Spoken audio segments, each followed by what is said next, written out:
Hey guys, so when it came to my last video, I was really excited because of all the all the accomplishments that I've made, in buying a home. No, first leaving New York City, then you know, having an apartment, then getting a full-time job, then buying a home.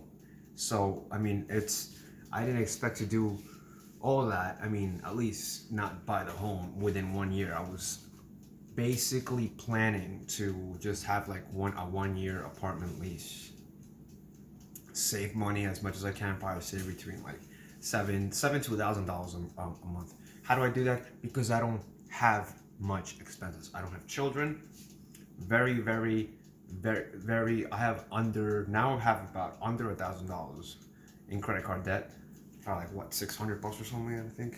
Another 540. I have two in one card now, 220 something and 340 something in my Discover, and that's pretty much it. And I have my cell phone bill, which is not really that expensive, and I'll tell you how I do that in a little bit. What else? Two college loans that I pay about. One is $65 and the other one's $42 a month, and everything else, that's it. That's pretty much it. I don't pay for Uvu or Netflix. I don't have time to watch TV.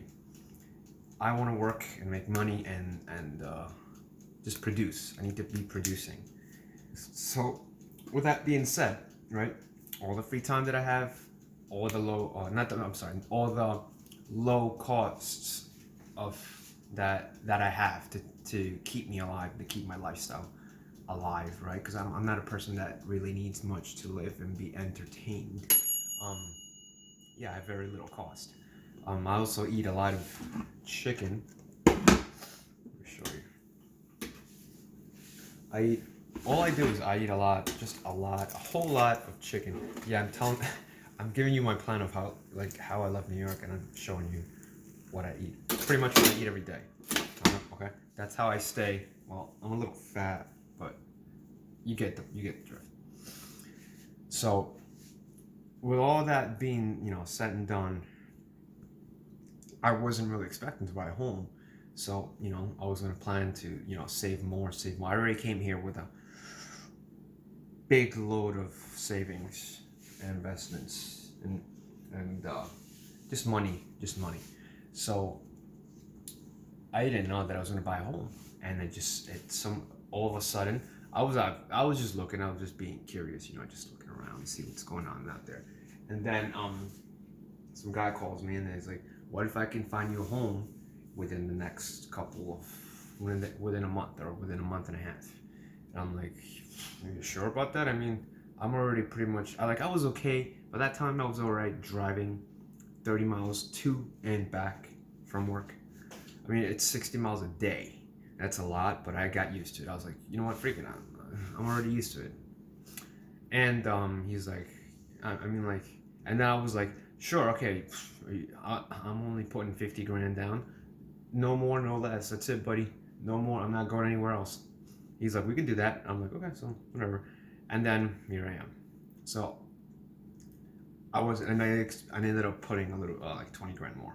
So I put like 70. So I'm okay with that because I love the place where I live. I love this house. I love this home.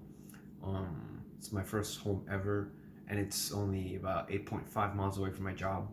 So I'm getting settled. I think it's either my third week here or my second week. Yeah, I think the beginning of my third week or the ending of my second week. I don't know who's counting. So pretty soon I'm probably just not even gonna drive to my job. I'm just gonna get a bike and just bike to work. 8 miles there and 8 miles back. So it doesn't really bother me. So I mean, I like it. I love it. This is just totally for me.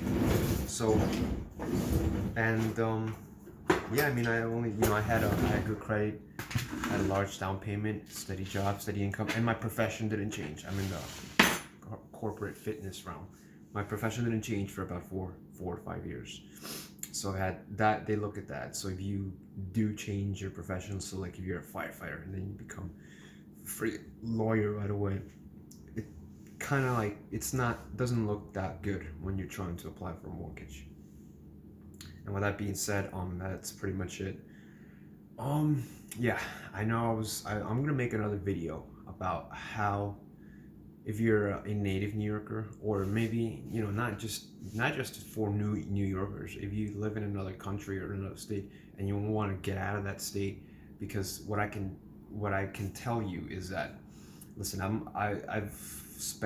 I've been in New York City from 1993 until what, 2000, yeah, I'm sorry, 2019, this year.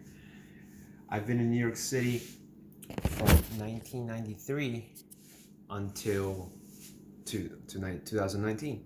So it got incredibly ridiculous expensive. It's just too expensive. Okay, you can see the level of pressure that I've had. Even like, I'll link a couple of videos in the description. You can check out those videos. You know, check them out. You can just see it in my face. I was freaking like stressed. I was upset. But now, you know, I feel better.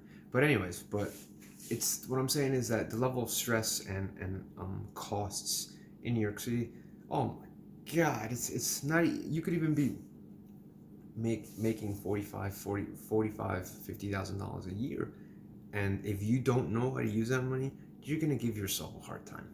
You're pretty much gonna give yourself a hard time, because what I can tell you is that everybody over there, if they're making 50 grand a year, they're living a $70,000 a year lifestyle, and so on, and you can just go up from there. And I don't live that way. I know how. I don't know. I learned by making mistakes the value of a dollar, and how should I save it, spend it, or invest it? What should I do? You know, I learned to be patient. I'm still learning that, by the way. But just on a more secure scale, I'm not really crazy about spending money anymore. I never really was. I always kept my money with me and diversified it, put it into this and that, invested in here, invested in there, and then also saved some also for a rainy day, for an emergency. But other than that, if New York is a really difficult place to leave, because it won't let you go. It won't. It's gonna hold you. It's gonna keep you there. It's gonna keep you there somehow, some way. All right, but I finally broke out of there, and it feels great.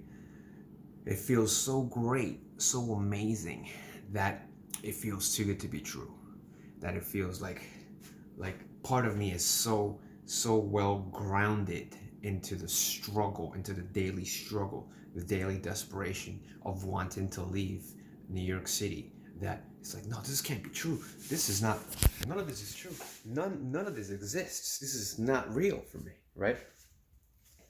So no, it can be done, and I'm just some punk. I'm some city dweller punk, and I got the hell out of here, and I'm in Texas, and it feels great. That's all I can tell you. But yes, I gotta make that video, because that's gonna. I don't want to. Should I go into detail? Yeah, probably gonna have to go into detail. But anyways, leave a comment, whatever you want to say.